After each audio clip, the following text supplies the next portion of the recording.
Shalom à tous les auditeurs de l'émission Kangoka, mon nom est Chris Dikoumana. Aujourd'hui nous sommes lundi. J'aimerais remercier vivement tous ceux qui nous soutiennent dans leurs prières, à toute personne qui prend le temps de prier pour l'équipe Kangoka, que je suis te bénisse. Nous sommes aussi en prière pour vous, nous prions pour vous. Et comme je vous le rappelle chaque lundi, chaque fois que vous priez pour nous, n'oubliez pas de mentionner les partenaires de Kangoka. Par partenaires, je vais dire ceux qui nous soutiennent avec leurs moyens pour que cette œuvre avance. Si l'œuvre de Kangoka a tenu jusqu'aujourd'hui, c'est grâce aux hommes et aux femmes que Dieu utilise pour l'avancement de cette œuvre. C'est une œuvre qui demande beaucoup de moyens, beaucoup de sacrifices, et que je suis béni, c'est toute personne qui nous soutient. Et sachez que nous prions pour vous. Nous avons aussi besoin de vos prières. J'ai besoin de vos prières pour accomplir cette œuvre. Comme vous le savez déjà, chaque lundi, j'ai l'habitude de vous rappeler la devise de Kangoka composée de 3 points. Premièrement, nous devons accepter la volonté de Dieu même lorsqu'elle est différente de la nôtre. Et deuxièmement, nous devons prier tous les jours. Et troisièmement, nous ne devons pas nous lamenter, mais nous devons rendre grâce à Dieu en toutes choses. Aujourd'hui, nous parlerons du 3e point, c'est-à-dire ne pas se lamenter, mais rendre grâce à Dieu en toutes choses. Quand est-ce qu'on se lamente? Souvent, on se lamente parce qu'on n'est pas satisfait de la situation. On n'est pas content de ce qui se passe. Il y a des choses qui nous déplaisent et nous nous lamentons. Chaque fois que quelqu'un se lamente, ça veut dire qu'il n'est pas d'accord. Il n'est pas content de la situation, des choses qui se passent dans sa vie. Et souvent, ce sont des tribulations ou des épreuves. Parmi les épreuves que nous traversons, il y a des tribulations qui sont causées par Satan lui-même. C'est lui qui est l'auteur. Mais parfois, il y a des problèmes que Dieu lui-même permet pour notre bien. Il y a des problèmes que tu peux traverser alors que c'est Dieu lui-même qui a voulu que tu traverses ça pour ta formation, pour ton école. Tu peux pas réussir à l'école sans passer l'examen. L'examen, c'est ça l'épreuve. Il y a des problèmes que nous traversons alors que c'est Dieu lui-même qui a permis ça. Parfois, Dieu a besoin de te fortifier, de fortifier ta foi, de t'apprendre à attendre son temps. Tu peux pas grandir, tu peux pas être formé sans passer par des épreuves. Toutes les armées du monde, vous verrez les formations. Il faut voir les formations, les étapes. Il y a des moments difficiles, il y a des moments durs que les militaires doivent traverser pour être forts. Tu n'auras jamais la force sans la formation, sans les moments difficiles. Si tu veux vraiment tester quelqu'un pour savoir s'il a été délivré des lamentations, tu ne peux pas le tester quand tout va bien. Tu peux dire que quelqu'un est délivré des lamentations quand il traverse des moments difficiles et qu'au lieu de se lamenter, il continue de rendre grâce. C'est là où tu verras que la personne est complètement délivrée des lamentations. Quand tu verras une femme qui n'a pas encore conçu, elle attend un enfant, ça fait des années qu'elle n'a pas un enfant, mais chaque fois dans ses prières, elle loue Dieu, elle adore Dieu, et ne se lamente pas, ça veut dire qu'elle a été délivrée complètement. Pour savoir si elle est délivrée, quand elle verra une autre femme qui est enceinte, qui a un enfant, elle est contente pour elle, elle loue Dieu pour elle, ça c'est une femme qui a été vraiment délivrée. Parce que si tu n'es pas délivré, quand tu verras une femme qui est enceinte, alors que toi ça fait des années que tu attends, tu vas demander à Dieu, pourquoi moi? Pourquoi pas moi? Pourquoi elle? Quand tu commences à juger Dieu qu'il a été injuste, c'est que tu n'es pas encore délivré, tu as besoin de la délivrance. Le niveau de lamentation se teste pendant les moments difficiles quand tu n'as pas ce que tu veux. Ça fait presque une année que tu cherches un visa pour voyager et on te refuse le visa. Quelle est ta réaction quand on te refuse le visa? Quelqu'un qui est délivré, quand on lui refuse le visa, il commence à louer Dieu. Il dit, Seigneur, tu étais au courant, tu connaissais la situation, j'ai prié, j'ai demandé ta volonté et c'est toi qui permets ça. Si tu avais voulu, j'aurais eu le visa. Ça, c'est quelqu'un qui a été vraiment délivré des lamentations. Apprenons à louer Dieu malgré les moments difficiles. Peut-être une femme mariée et ton mari a un comportement difficile, mais tu continues à louer Dieu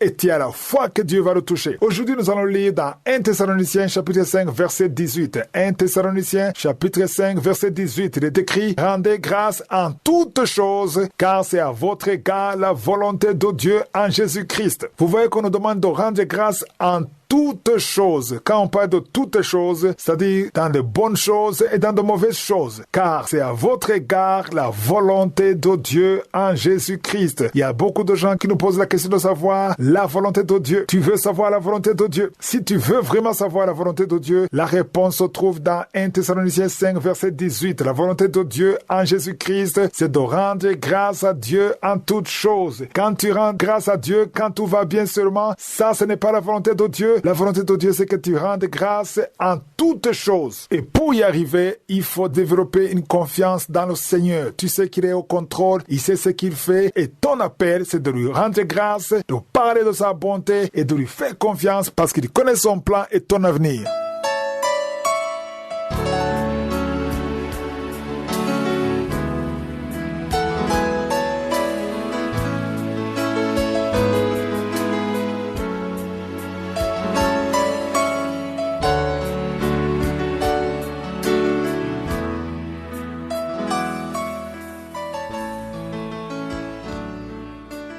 Nous sommes maintenant dans le moment consacré à l'enseignement. Nous sommes encore sur le livre de Chroniques. Vendredi dernier, on a terminé le premier livre de Chroniques. Et comme vous le savez déjà, je vous ai dit qu'on ne va pas répéter tout ce qui est dit parce qu'on a déjà vu ça dans le livre de Rois et de Samuel. Donc si tu n'as pas pu suivre les enseignements sur le livre de Rois et de Samuel, c'est mieux d'aller les consulter dans les archives ou bien va dans Recherche et écris Roi ou Samuel. Dans les archives, le livre des Rois a commencé le 22 mai 2023 et le livre de Samuel a commencé le 13 juin 2022. Et si tu es nouveau dans cet enseignement, le livre de Chroniques a commencé le 8 janvier. Tu peux aller dans les archives et commencer le 8 janvier. Il y a beaucoup de choses qu'on n'a pas répétées, mais c'est important de suivre ce qu'on a étudié parce que j'enseigne sur tout ce que le Saint-Esprit me demande d'enseigner. Donc, comme je vous l'ai dit, on raconte souvent les choses qu'on a déjà vues dans le livre de Rois. Par exemple, le premier chapitre. Aujourd'hui, je vais faire juste une introduction. Le premier chapitre, dans 2 Chroniques, le premier chapitre, on nous parle de ce qu'on a déjà vu dans 1 Roi chapitre 3. On nous parle du roi Salomon qui était encore jeune, qui donnait des sacrifices sur les hauts lieux à Gabaon. Il n'avait pas encore la sagesse de Dieu et il donnait des sacrifices. Parfois, il offrait 1000 holocaustes, croyant impressionner Dieu, alors qu'il n'y avait pas l'arche de l'Alliance. Il a fallu que Dieu le visite. On a déjà vu ça dans 1 Roi chapitre 3, mais on le répète ici au premier chapitre. On dit que, par exemple, au verset 7, il est dit, pendant la nuit, Dieu apparut à Salomon et lui dit, demande ce que tu veux que je te donne. Vous savez qu'on a déjà vu ça dans le premier livre de Rois, au 3e chapitre. On voit la même chose que Salomon a répondu au verset 10. Il a dit, accorde-moi donc de la sagesse et de l'intelligence afin que je sache me conduire à la tête de ce peuple. Car qui pourrait juger ce peuple si grand? Si vous lisez ce qui est écrit dans le livre de Rois et ce qui est écrit ici, on dirait que c'est la répétition. Mais ce qui est important ici, il faut comprendre que Salomon a eu la sagesse la nuit même. Dieu lui a demandé ce qu'il veut. Il a demandé la sagesse et l'intelligence selon le conseil de son père avant sa mort. Il a dit, il faudra demander la sagesse et l'intelligence. Dieu lui a donné l'intelligence et quand il s'est levé le matin, il s'est précipité pour aller devant l'arche de l'Alliance à Jérusalem. C'est mieux expliqué dans le livre des Rois. Alors, comme je vous l'ai dit, je vais d'abord donner juste une introduction concernant le 2e livre de Chroniques. Comme je vous l'ai dit, il faut d'abord savoir que le premier livre et le 2e livre de Rois, on parle de tous les rois d'Israël parce que jusqu'au règne de Salomon, Israël était uni. La division d'Israël a commencé après la mort de Salomon sous le règne de son fils Roboam. Vous savez qu'il y a eu un conflit sous le règne de Roboam et c'est là où ils se sont divisés. Il y a eu 2 royaumes. Il y a eu le royaume du nord, l'Israël qui est au nord, et au sud il y avait la tribu de Juda et de Benjamin. Les 10 tribus sont restées au nord. C'est ça l'Israël du nord. Et au sud c'était Juda et Benjamin. Et dans le livre de Chroniques, on parle essentiellement des rois de Juda. On ne parle pas des rois d'Israël du nord, mais on parle des rois de Juda parce qu'on se concentre sur la lignée de David. Vous savez que Jésus était considéré comme le fils de David. Vous savez, même l'aveugle, il a crié en disant fils de David. Donc on se concentre sur David pour arriver à Jésus. Donc il n'y a pas beaucoup de choses à dire sur ce livre parce que du premier chapitre au chapitre 9, on ne parle que du règne de Salomon. Et tout ce qu'on dit du règne de Salomon, on a déjà étudié ça dans le livre de Rois. Parce qu'au chapitre 9, on parle de la mort de Salomon. Et à partir du chapitre 10 jusqu'à la fin, au chapitre 36, on parle de la succession de tous les rois qui sont venus juste dans Judée. On parle de tous les rois qui se sont succédés. On parle de leur chute. Ils se sont mal comportés et c'était la chute d'Israël. On verra comment le roi Nebuchadnezzar a détruit la cité. Il a détruit la cité et il a brûlé le temple de Dieu. Et on verra la captivité d'Israël. Et les Israélites ont finalement été captifs à Babylone. Et le livre d'Esdras commence après la libération du peuple d'Israël. Et je vous ai dit qu'après ce livre, on va continuer avec le livre d'Esdras. Je vous ai dit que c'est le même auteur. Voilà pourquoi on va continuer. Normalement, on devait retourner dans le Nouveau Testament, mais on va continuer parce que c'est le même auteur. Et comme je vous l'ai dit, si vous lisez les 2 derniers versets de ce livre et les 2 premiers versets d'Esdras, on voit que c'est la même chose. C'est comme si c'est copié-collé. Le 3e chapitre, le 4e chapitre, je ne vais pas y revenir parce qu'on parle de la construction du temple. Et on a déjà vu ça dans le premier livre de Rois au chapitre 6. Aujourd'hui, c'était juste l'introduction et je vous demande de lire tous ces chapitres. Même si on ne va pas y revenir, mais il faut lire tous ces chapitres parce qu'on s'est engagé à lire toute la Bible. Si je suis le vœu, on va continuer demain. Passez une excellente journée.